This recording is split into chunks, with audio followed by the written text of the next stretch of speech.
Hello and welcome to this episode of Point Counterpoint. We are here to discuss and deliberate, as always, on issues that are burning, issues of great concern to Goa, and issues that need urgent resolution. Otherwise, Goa is going to head to a wasteland. Now, the point that we are making here on the eve of Christmas, getting into New Year, is that we are in a situation where our pristine, beautiful Goa, which used to be a magnet for the world to come in, is suffering greatly and fast becoming just another destination where certain kinds of tourists come in, spend their money and go back. The proposition that we have today is whether we are killing the golden goose, as it were, of tourism. The overwhelming feedback that we've been getting from people across, including many stakeholders, is that we are indeed in the process of killing this proverbial golden goose, if we have not killed it already. Some people obviously see hope and some space for resurrection, as it were. We use this word specifically during this period. And what we are asking is, can we resurrect Goa from the abyss that it has sunk into as far as tourism is concerned? We have a lot to unpack and we've got a top-rate panel today here to discuss and sink their teeth into a lot of the issues that I've briefly mentioned. So I'll in fact speak less and leave it to them. But what is important here is to flag a couple of issues. One is tourism in Goa heading the way that it should have been? B, what has changed? C, why do we have a situation where airline tickets to Goa are costing only 2,500 rupees? Of course, we are not complaining. People who are flying are not complaining. But the big question is, who's coming? Next, why are hotel rooms still available in Goa at prices that are affordable? Again, it seems good, but it's also a reflection of a deeper malaise. And more importantly, is it time to completely go back to the drawing board and relook at the way we need to handle our tourism? Because at the end of the day, Goa was not just a tourist destination. Tourism itself was the big ambassador. It used to make the brand Goa, and it used to be the reason why Goa flourished in a manner that we did. Lastly, before I hand over the floor to our esteemed panelists, is one word of caution that if we don't get this right now, then the whole Goa story might end forever, and that isn't very good. However, let us also begin and end with a note of hope that if the right people get on to the right jobs and do it honestly, then maybe there's still hope, because it doesn't take too many complications to fix it. Just the right mind, the right spirit, and a little bit of honesty in doing it. I'll introduce the panelists here, and I'm really privileged that all of them took time to come and speak on this. DIXON happens to be the Sarpanch of Cavellosim, but has been one of the veteran tourism stakeholders of South Goa and the state, as it were, and his is one of the major factors there driving tourism in that belt. Welcome, DIXON. LYNDON ALVES, of course, incidentally, he runs a company called Sunset Getaways, but his profile is beyond that. Again, somebody who's been involved very deeply in the tourism business, in the whole process of bringing in charter tourists, and somebody who's also advised the government and others at various levels from time to time. Maria Victor is the CEO, promoter, owner of Make It Happen, a very, very exciting tour and travel, and I would say experience company, which is really looking at Goa and Goa's tourism with very different alternate eyes, and maybe that is the way to go. Welcome, Maria. DARSHAN BHATIA again is somebody who's moved to Goa less than a decade ago, but is somebody who's involved very deeply, especially in the area that he lives in the Arpura and the surrounding areas. And he has also been a crusader of sorts, has made his voice heard on various issues, including sound pollution, which is the big elephant in the room. And last but certainly not the least is Saurabh Khanna, the general manager of the Park Hotels in Goa. Saurabh again has been here for more than 10 years actually, and plays a very key role in the whole sector, especially in the heart of that North Coastal Belt. Gentlemen, lady, very welcome to and let's set the ball rolling. I'll start with Saurabh actually.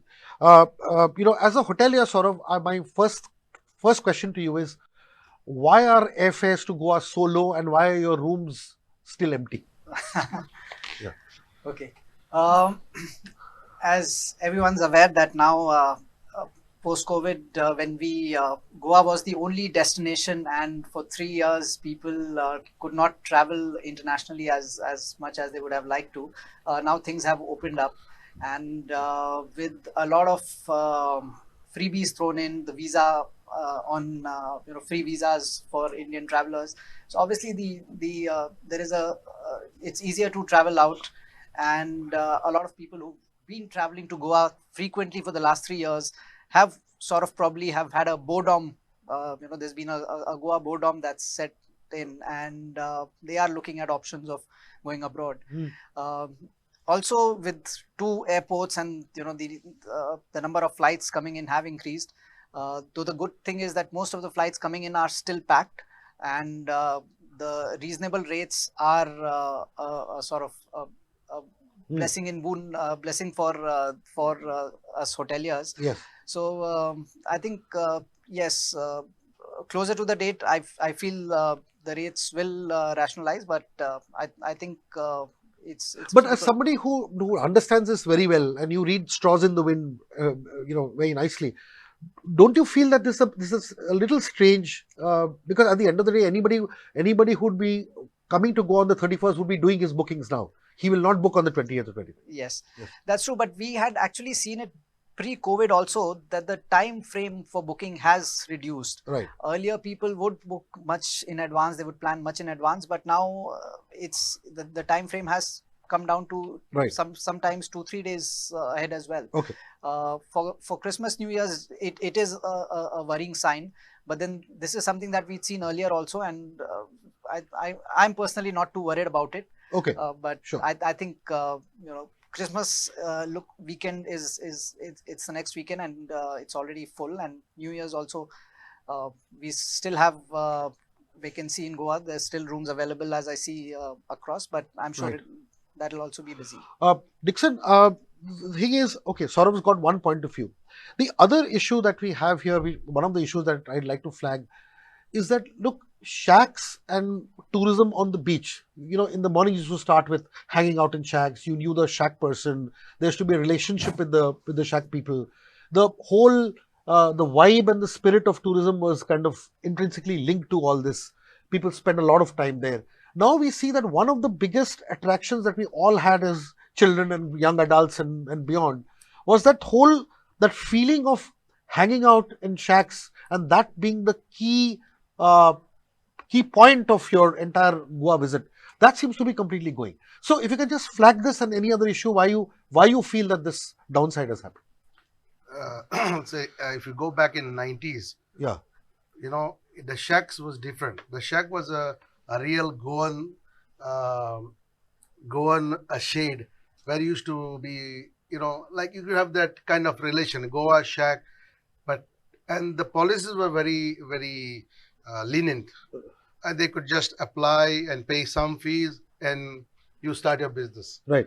But today, the shack has to go to so many administrative paperwork, so much of, its law, rules, regulation. And as a result, the shacks are becoming more like a commercial rather than it is becoming hospitality as a way of life. So And there's no Goa feel in the shacks. well, That's what we hear. the reason is because I tell you the fees are so much for the shack guys. There are so much rules and regulation restriction. So they need to get all these things back. So they have to increase their prices. They have, it's like a modern shack. If you go to see, every shack is like competitive. It's like a small, like Like a a hotel rest. or a Yeah, restaurant. exactly. Yes. I mean, so they need to make up all these things. So they have lost that go and touch, Yeah. and it is becoming like how they can earn the money. Like example, they like 3.5 lakhs. They need to have to pay the fees Right. before you start. It's a Right. lot of money. Right. So how to recover that? Right. So they have gone into a commercial so that they will recover their money fast. And as you said, they started very late this time. Right. So it's become become a bad name for Goa. Lyndon, now, of course, we have Christmas in a couple of days, New Year, and so on and so forth. As we were discussing, earlier it almost seemed as if Goa marketed this period really well, in the sense that everybody knew that all over the world, literally, or at least in India, this was the place to come to. Now the issue here is, have we kind of failed to use this period at least in ensuring that we have the right footfalls and enough footfalls? I think, like any destination, Goa lived by a brand. And the brand is something that brings in tourism without effort, brings in the right tourism. We have changed that brand. And it's not the same brand as before, which was aspirational. I have a room in Goa for New Year's, I'm going to go there. And everybody wanted to come there because you were there and your friends would come. Goa's completely lost that flavor. People are not talking of Goa anymore as, oh, we got to be in Goa. Also, it's a lot to do with indecisiveness, because with all this madness in the press about one music festival that's controlling the whole publicity of Goa on a daily basis, it's ridiculous. First of all, there are people who want to come here because of the music festival, and there are people who don't want to come here because of the music festival. When it's indecisiveness, you lose both. I mean, Right. till 2 days back, you have a festival on the 31st. On 31st, now you say it's cancelled. It's ridiculous, because you can't cancel someone's 31st planned night out of December at a week before, and they've bought air tickets. It's all created a mess for people. No, but because are you saying allowing that festival to happen on the 31st was right on the first place? I think it was completely wrong. They should never apply for it. And I can't Right. understand why the government, Right. for 15 years in a row, can't get the act together with a permission. Right. They can't get the act together with taxi problem. They can't get the act together with the sunburn permission. You are delaying the shacks licenses so much every year. It's shortening their time to earn money. So it's no more a happy vibe where you enjoy guests coming, you're serving them, you're giving them good value.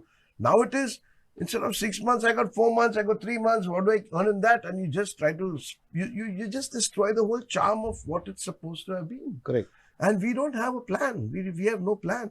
I came here in 92 where there were 7 flights a week from Sweden and Denmark and Norway. Today we only have international Russian tourists. We put a big article in the newspapers in the morning. A flight has landed from Kazakhstan. I mean, come on. There's so much more of the world where we've lost complete touch with. And that all made Goa an international flavor. As far as No, but why sunburns- have, okay, now you're flagging important issues, but what are the reasons for it? In the sense that, why are we losing those tourists? See, I think honestly we've lost the Because value. anybody is free to enter, but in any time, Right, and please, yeah. it's a I discussion. think So, we've lost Yeah. value of Yeah. that festive week Yeah. monopoly we had for good quality tourism in Goa, because we never looked after the golden goose. We cut it. I think just bringing, for example, since you asked me about the festival, Sunburn is a wonderful festival. It started off great, but like any other festival, it's grown. Goa doesn't have the infrastructure to keep something like this going. So either get it changed, get it smaller, change the venue, change the date, but don't allow something single-handedly, which the whole state apparently doesn't want from what you hear, to downgrade the name of Goa, because people are avoiding situations of pickpocketing, robbing, driving, your taxi problem, you're forced to take a rental cab, there's no place on the roads to drive, you're having accidents, you can't take a taxi and go out for dinner because they're not available, or they're exorbitant. right. So you rent a car or you drive down in your cars. Airfares have gone down, and initially the airfares were 30,000 and things like that. Right. They were on par with other international destinations who straight away hit us with no visa fee, no nothing. We lost that That whole, part, right. and right, now right. we've come to just take whatever you can get. Yeah, you know? we'll unpack a bit of this in detail. Maria, coming to you, see, you've created a niche for yourself, and you're obviously getting a different kind of tourists who are looking at different things. So you obviously feel that there is a space for that. So what are you doing which is so different, and what is it that's clicking with people? Just educate us a little bit. Yeah. So we are in the space of experiential tourism, Yes. and what we saw as tourism is we had a very different take on tourism. Right. Tourism is a platform to showcase local talent, Right. right? And that's the space that we saw that the difference that tourism could make. So in that sense, what we offer is authentic local experiences, trails and heritage walks that are led by passionate local storytellers. Right. Right, so that's what travelers are seeking for today. Today, the so-called luxuries of a fancy house or villa is one part, but more than that, when they're traveling to a destination, they're looking for authentic local experiences. Where they can try the food, maybe in the natural settings in a home, right? You get to experience traditional occupations. You Right. get to hear stories of the place. Like in the Latin Quarter, there's several people walking around. But when you do a heritage walk, you get to really connect intimately with that place. That's right. Correct. And that's what travelers I see are looking for. Two, also travelers become more conscious, right? Their traveler behavior is changing. So they're looking at more sustainable initiatives, slow travel. So that's what we've been able to cater to. And I also noticed that you're moving into areas that are not quote unquote touristy. How does that work? In the sense that when people come and spend a couple of days with you guys, don't they look for that North Goa vibe or the North Goa juice, as it were? So again, we spoke about branding, right? Right. So our branding and positioning is such that we are about communities. So we take travelers to places where there are local communities, to villages, Right. to a city like Tanjim, Right. right? And so in that sense, yeah, we're not about offbeat destinations, right? We don't want to take you to a hidden waterfall. Right. That's not what we believe tourism Right. is about, Right. right? And that's our positioning. Right. So people who come for these experiences know what they're getting into. So they're not going to ask for a North Goa sightseeing Right. tour. Tour. Correct. Right? Because Right. the branding, the positioning, the communication on our social media platforms or on our website is such. Right. Right. Darshan, I'd like you to focus on. Of course, you can dip into anything that we've raised, but to start with, is that look, what we see and what we're experiencing is that the tourist who's coming to Goa, he's not going back necessarily very happy. He, as soon as he lands, he gets into different touch points that dims his experience of Goa overall. Starting from the time that he needs a taxi there, to the time that he wants to go out for dinner from, say, Arpora to Asagaon or wherever. Okay. Thirdly, if he wants a quiet holiday, that need not necessarily happen because of excessive loud music. Though nobody is an enemy of music, but maybe you're an enemy of the discomfort that certain kind of music gives you. So overall, a lot of people have said that we are not going back as happy as we were. And then there are issues of garbage, there are issues of dirt, muck, so on and so forth. The shacks not being as happy. So over the years, if we could just map this discontent, as it were, and secondly, let's look at solutions and what can be done to very easily change it. Okay, so I can address both yeah. of those points. Yeah. I'd just like to start, because you Yeah. introduced me as a crusader. For me, crusader is kind of a negative word. Right. It's a very simple thing. If somebody was, we talk about noise pollution. Right. If somebody was putting their sewage into your compound Right. or their diesel fumes into your house, Right. you would want to put a stop to it. Right. But if it happens daily and Right. it's not stopped, and you can't live or sleep because of it, you want to take some moves to stop that. Right. This is the same with noise. Look, I enjoy music. I enjoy concerts. I like to go out. Right. All I'm saying is please do it. But live in harmony with your neighbors. Right. Live in harmony with, there are old people living. There are students going to school the next day. Correct. You cannot have boom, boom, boom EDM music going into their house till 4 in the morning. That's all, I fight for. Coming to milking the golden goose. Hmm. In Hindi, Sanskrit, there's a word called Matru Bhumi, which means we treat the land as our mother. Right. If you keep exploiting it and don't treat it with the respect it needs in all forms, it's going to come back and bite you really badly. And, going back to your thing about touch points, I remember when I would come to Goa in the early 90s, first of all, it had a very unique culture, different from the rest of India. It had something very special, probably because it was international, it was had a Portuguese influence. The people of Goa were, and continue to be, lovely. There was music, there was dance. I would get down from the airport And as soon as I drove in the taxi, there would be a smile on my face. Sometimes, you go to your hotel, you wake up in the morning, there's nice reggae wafting in the air. Right. You had this feeling that, yes, Correct. I'm in Goa. Today, if I tell any of my friends, would you like to come to Goa for a holiday? From that, earlier there was this sort of pleasant thing anytime. Yes, they're like, now it's become too busy, it's traffic, it's dirty, there's garbage. Well, there are a lot of negative points that have come to people's mind. And it starts at the airport for a taxi. It's a very simple thing. Anywhere in the world you go, it's not rocket science. Tourism needs few basic things. Right. You need good transport infrastructure, you need good restaurants, you need good food, you need good people like Maria showing, nice tourism, etc. But getting to your hotel is a and you have this feeling that I'm being ripped off. And let's just assume you are living or staying in Candolim and you want to go to Asagaon for dinner. You will probably spend 3,000 rupees for a taxi. Round if you're trip. here for 4 nights, Yeah. that's about 12,000-13,000 rupees just to go for dinner. Whereas anywhere else in India, an Uber would be probably for that distance 200-250 rupees. Correct. So, from that point of view, there's a feeling that the mafia is taking advantage of me. Now, coming to what are solutions. So, I thought, Goa was a great example of what Goa can be was during COVID. I had a friend who has a beautiful hotel on the beach, and I would go sit in the evenings there. The beach was virgin. Right. So, it is not that things have been destroyed. It can actually be reversed. We still have time. Luckily, for whatever reason, we have not had crazy construction along the beach. Right. There is a point of reversibility. And what Maria has discovered is also a valid point. All our tourism, if you really look at it, is within 1 kilometer of the coast. The moment you go in, it is still virgin. There's so much on the rivers. If you just thought of a little boat cruise with nice cafes and boutique Yes. stores, Yes. it could be a great experience. There's a lot that can be done nicely. Move it into the hills of Goa, Right. into the forest. There's a lot that we still have an opportunity, but like Lyndon and everybody else on the panel has said, it needs a plan. And a plan, once you have a plan, you can think about executing it. Today, it is every man out for himself to milk it. And that's just going to take us the way Ooty went, the way Shimla went. If you say, I want to go to Ooty today, no normal Indian wants to go. Right. They will go to the periphery, Hunur, Wellington, and the same will happen with Goa. People will now go to South Maharashtra. They will go to extreme south of Goa. They will go from the coastal belt. They'll say, I want a villa in Asagaon or in Moira or in Nashnola. People will move away. And this Asagaon trend anyway will- is too crowded.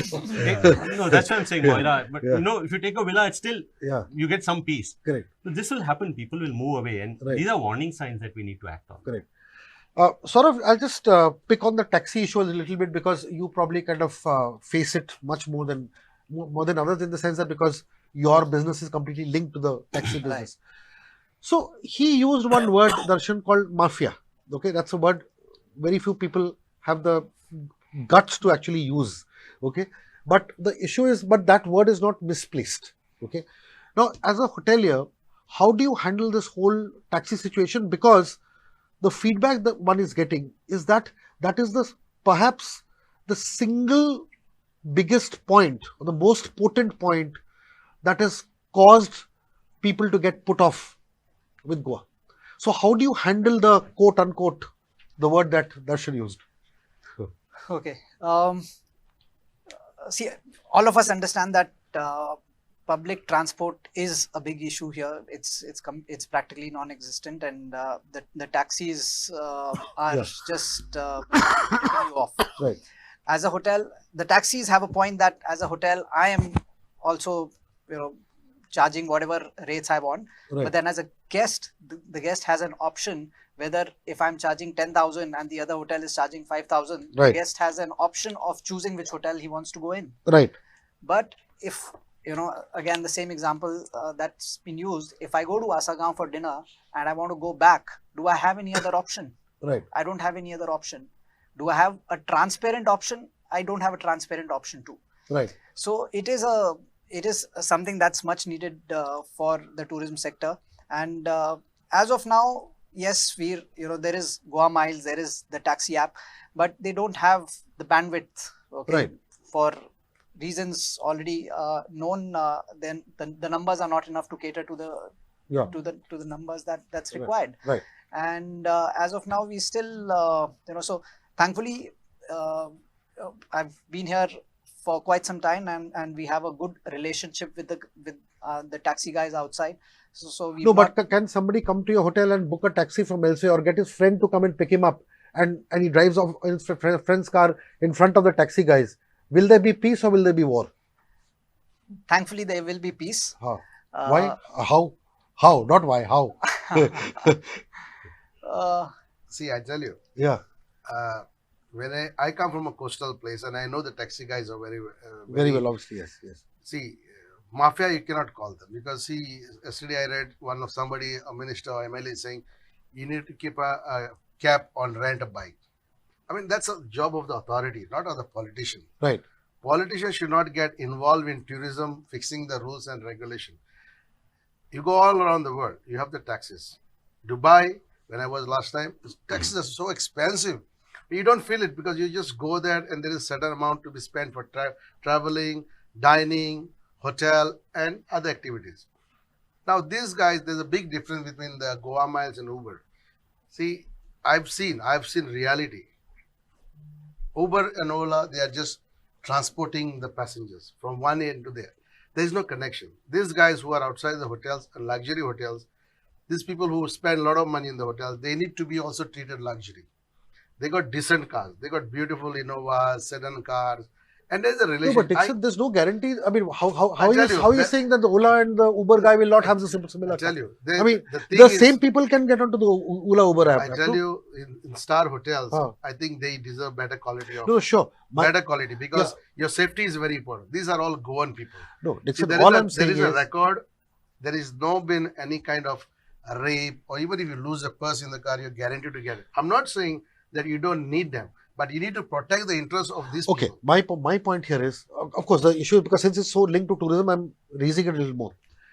Nothing stops the Goan taxi people, okay, of getting onto the Uber app or the Ola app. See, the problem all over the world, people who are on Ola and Uber also have the right and the freedom to switch off those apps and do their own thing as well. So the same vehicle, the same good vehicle that you're talking of, can be a part of the Ola ecosystem and the Uber ecosystem without any problem. I also have to respectfully disagree with Dixon. Yeah. I think first of all, Yeah. in a country which is free, Yeah. the consumer has to have the choice. Right. Right now, it may be my choice to go in a luxury vehicle or to go in an auto rickshaw. Right. But the choice should be there. Two, whether you go to a Dubai, a Paris, or a London, yes, the rate may be high, but there is a meter. The meter is followed, and it's a transparent, the word here he used, method of paying a fare. You can, in London, you either get into a black cab or you take the metro, Yes. or you take Uber. Whatever. But Yeah, even if you get into a black cab, and it's a regulated Right, system where right. they can't, take Right. you and charge you a lot more. Correct. Whereas when it comes to safety, if you look at all the cabbies in Bombay, I would probably say 70% are from UP and Bihar. But Bombay is very safe. So the assumption that somebody from outside makes it unsafe, I would respectfully disagree with that. It's very clear that first of all, the choice has to be there with the consumer. I might choose to stay in a 7-star hotel, but if I want to spend 400 rupees for dinner, that should be my choice. Right. It cannot be imposed upon me, is my point. Okay. I'll get back to this again, Dixon. I'll just one issue I wanted to flag with Saurabh. The we mentioned briefly in the beginning of this debate is that the whole focus for at least big hotels and others is shifting to MICE, shifting to weddings, conferences, and so on and so forth. And obviously there is money there.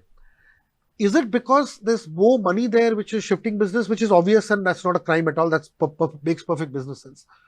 But also, do you feel that this space has grown because the earlier traditional space of tourists and charters coming in, that space has completely shrunk, which has allowed this space to take over?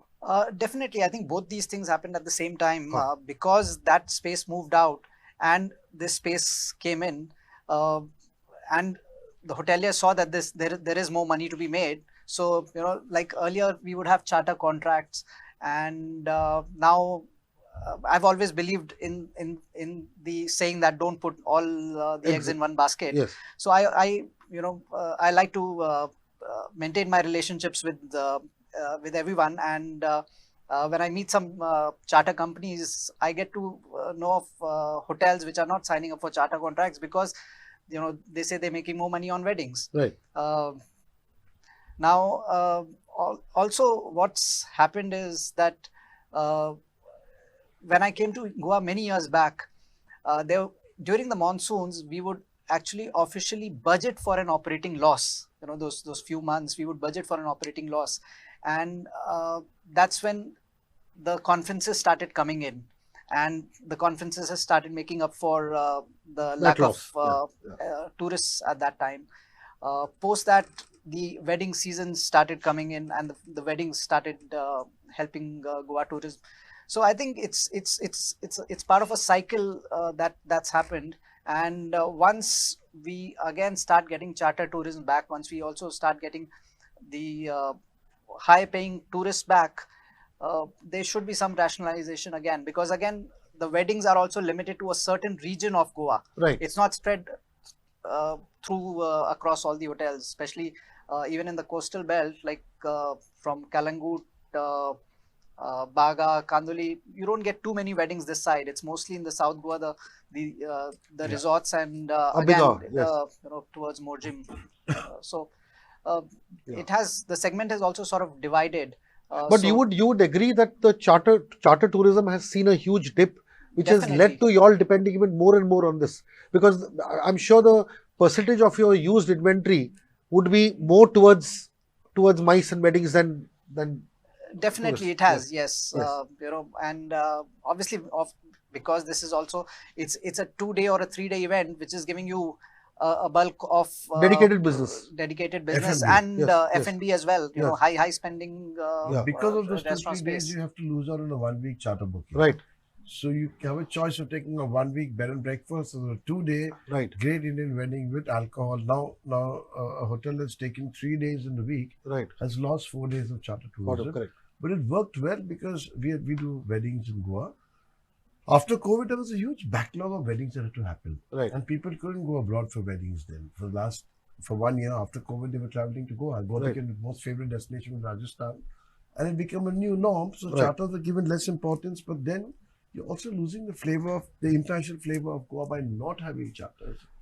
Yeah, DIXON, I have two questions which you will be an expert on. One is this whole shift towards weddings and so on and so forth, which has happened in the south. How has it affected traditional tourism? Will you take this and I'll ask you? See, basically, I was talking to all the stakeholders. There are hardly people from the hotels in the shacks. Right. See, when they come for conferences, for weddings, there is no revenue much for the local people besides the taxis. Right. They don't eat in the shacks. The shacks are not getting any business. They don't go to the restaurant. So people who are coming to the restaurant from guest houses. Right. People who are, and I think if you have a wedding, you cannot have other chartered guests because it's a big commotion. And I agree. We have a good destination for wedding in South Goa, but we need to get our tourism. I need to get our chartered tourists, travelers back to Goa. We have lost them. We have lost them for a reason. So, DIXON, how do we get them back? The reason, one of the things is like, again, the visa is, I was speaking to our guest yesterday the visa is a headache. To get an Indian visa is a problem in UK. It's high, also expensive as well. And also the thing is like now transportation, yes, they need to regulate it, like taxi drivers. I mean, they have the meter. The meter is installed there. They're not using it. Absolutely. You cannot blame them. Where are the authorities? Whose job is to look into that? They're not against that. See, things are changing. They understand they have to go with the technology, but you cannot leave a politician to decide. Where is the authority? Where is the RTO? They've installed that. It is closed. They are paying for that. I mean, so the thing is like the government need a full approach. But DIXON, why are they not? See, if they are paying for it, why are they not using the meter? See, the reason is most of them are really, they just like to sit in the cab and they want to go. They know already the taxi problem. They know in North Goa. They know in South Goa. Now we have a lot of people traveling by their own cars from Pune, Bangalore, Bombay, all these things. Now, the reason is the Goa is always in the wrong news. Like Lyndon said. I mean, the one film, that music festival is in the news every day. I mean, what is big about it? Those shows are happening all around the world, but we have created such a big Hype. hype. Yeah, yeah. Always Goa in the touts, late night parties, music, rave parties. There's nobody talking about our beautiful Goa. I mean, the government need to have a full approach. See, now they are going for road shows. The government. I mean, they're doing in Germany. They're doing in Belgium. But what is the? Where are the people? You get the Point. people there. Point. But Point. who are the people going there? How? Why the people will come to Goa? I mean, they get entertainment everywhere. They got the best entertainment in Paris, whatever. You go to Malaysia, whatever. But the thing is, the whole, as Lyndon said, there should be a full new approach, and negativity of Goa is more than the positive things. Okay, one quick point on, and this is a topic I want all of. Yes, If yes, I may sir, add sorry, on to that. Sure, sure. Yeah. Again, there's with the shift in the tourists that are coming in, I've seen guests who come for 3 days, and one of our hotel is on the beach, but they don't go to the beach. So they come for 3 days, and they have a list of restaurants that they want to go to. Right. So it's sort of become They follow Instagram. So Instagram has become the big And I thing. think the Yes. government should Yes. concentrate on calling North Goa culinary capital of the country. I agree. We, So- And we it have is, I mean, culinary there are tourism is a articles. huge Yes. tourism. Correct, correct. Restaurants have opened up, they've invested, some are closing down, they're not making money, but we have to now think out of the box culinary tourism. Like what you've created is a whole new aspect of tourism. Yes. Culinary, same. You can come and have a 6-day culinary journey in Goa from Right. cuisines of the country and cuisines of the world. Correct. Within 5 kilometers Melbourne is doing it. radius. Spain, some places Sure. are doing it. Sure. So why not Yeah, Goa? yeah, totally, And I totally. think But I- Goa, I mean, sorry. Go ahead, please. So what I was saying is Goa has a whole new wave of tourism coming in. Sure, sure. Right? So while we spoke about heritage and culture and how we've built our venture, the next thing is culinary story, right? That there are cafes and restaurants opening in every corner. And they're very interesting initiatives as well, right? With a lot of passion, creativity. They're being experimental in the food that they are preparing. Right. And as you said, people are coming in for that. Another thing is Goa is also becoming a creative hub. Sure, sure. So people, who have creative pursuits are thinking, let's set up shop in Goa. Yeah, because one point I have is all this is absolutely, I mean, there can be no dispute with this. But if you look at Melbourne, Paris, anywhere else, you can have any capital. You call it a eco capital, you call it a tourism, you call it a culinary capital, or you call it a backwater capital, whatever you. Unless you have a full infrastructure to support every aspect of that tourism, it does not succeed. And I actually feel that the non-existence or the collapse of the public transportation system and will not allow any of this to become completely successful. Because how do you make that whole Asagaon, Arpora, Anjuna belt a true culinary capital? Because it's becoming a culinary capital because people are either coming in with their own cars or renting cars because they don't have taxis. And in any case, when you're out on a holiday, you will drink, which is absolutely fine. But then when you drink, you're forced to drive. It's not always because somebody is drinking and driving just for the heck of it. You have no other option. And then when that happens, you see the number of accidents that are happening with renter cars. It's absolutely crazy. So, I mean, anybody is feeling. I'd just like to add sure, here, a lot of the negative points we are talking about, if you actually distill them down, they all boil down to a failure of the law and order and administrative machinery. Right. For example, the taxis. The reason if you go to the south and try to get somebody picked up with a different taxi, they will break the windows. It's a law and order issue. The reason meters are not used, again, the administration is not enforcing. When you think about Sunburn getting so much publicity, if the law and order was working and you gave a normal permission, it would never even come in the news. Right. It is because in the past, law and order has failed completely. Correct. You are talking about drinking and driving. Now, we travel abroad, but then we have one person in our group saying, today you don't drink, you will drive us. We will all drink. Tomorrow you can Or drink. if and one of everybody, us. or if everybody drinks, you have a train or You a get bus or driver or a bus or an whatever. app-based So, cab to take. all these negative points are coming basically because there's a complete failure of law and order. Right. And this is what is giving us a negative image. Lyndon, your take on and this. also systems, because the Sure. infrastructure is not there to support. That's exactly so the point, The law yes. and order can be followed. Absolutely. Yes. Yeah, and that's the biggest problem is transport. It comes down to the same thing because at the end of the day, you have so many, we are improving our highways. Yeah. People are coming on the road. Can Goa handle this infrastructure, have the infrastructure to handle this kind of traffic? We don't. Right. We are, and on top of it, we are advertising indecisiveness to the whole country. We are happening, we are not happening, there'll be music, there'll be no Yeah, music. exactly. Now, if you take away the party crowd over New Year's week, let me tell you, it's a disaster because that's the last straw that's left of tourism between the 25th and the 2nd. The party tourism. There's no sitting on the beach and enjoying in a shack. It's a bunch of very middle class, lower average tourism that's coming to Goa, but they want to party because they can do it in the open air. They don't want to be in their cities and nightclubs. We don't have a system in place. There are festivals happening today in Goa right now, and people are enjoying them even if there's music because it's not inconveniencing people. That's where it is. On this note, I'll just end part one because this is going to be a slightly longer discussion. We'll take another 15-20 minutes. So I just end part one on this note. And when we come back on the other side, a lot more on so many issues that we've raised, including the way forward and whether we can revive and resurrect the Golden Goose.